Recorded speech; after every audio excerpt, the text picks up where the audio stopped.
অমর ২১-এর গান আমার ভাইয়ের রক্তে রাঙানো ২১শে ফেব্রুয়ারি আমি কি ভুলিতে পারি এর রচয়িতা কিংবদন্তি সাংবাদিক কলামিস্ট আব্দুল গাফফার চৌধুরীর তৃতীয় মৃত্যুবার্ষিকীতে পূর্ব লন্ডনের ব্রিকলেন জামে মসজিদে সোমবার ১৯ মে দোয়া ও মিলাদ মাহফিলের আয়োজন করা হয়।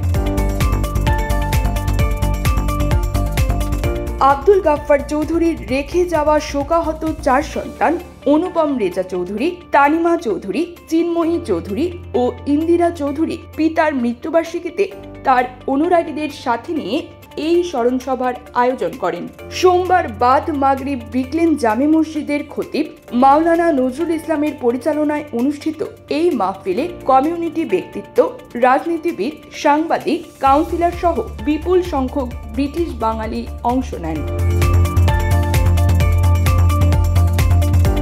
এই মাহফিলে বিশিষ্টজনদের মধ্যে উপস্থিত ছিলেন বাংলাদেশ ওয়েলফেয়ার অ্যাসোসিয়েশনের সাবেক সভাপতি, সাবেক প্রতিমন্ত্রী আলহাজ শফিকুর রহমান চৌধুরী, সাবেক স্পিকার আব্দুল মুকিত চুন্নু এমবিই, যুক্তরাজ্য আওয়ামী লীগের সাধারণ সম্পাদক সৈয়দ সাজিদুর রহমান ফারুক, সাংগঠনিক সম্পাদক আব্দুল আহাদ চৌধুরী, ডক্টর আনসার আহমেদ উল্লাহ, সোয়েব আহমেদ, আসম মিসবা সাদাত, আব্দুল বাশির, জামাল খান, শাহ বেলাল, শাহিদ আহমেদ সাদ, মোহাম্মদ মিরন, আহবাব আহমদ, মাহমুদ আলী, সৈয়দ গোলাব আলী, ফজলে রাব্বি স্মরণ সহ আরো অনেকে।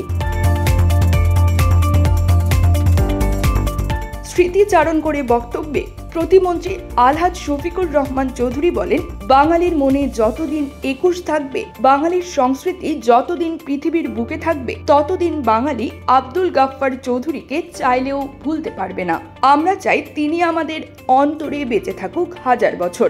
সবশেষে তার সন্তানরা তাদের বাবার জন্য সকলের কাছে দোয়া প্রার্থনা করে। এরপরে মসজিদের খতিব মাওলানা নজরুল ইসলামের পরিচালনায় দোয়া মাহফিল ও তার রুহের মাগফিরাত কামনা করে দোয়া মোনাজাত পরিচালনা করা হয়। News desk, bridge Bangla 24।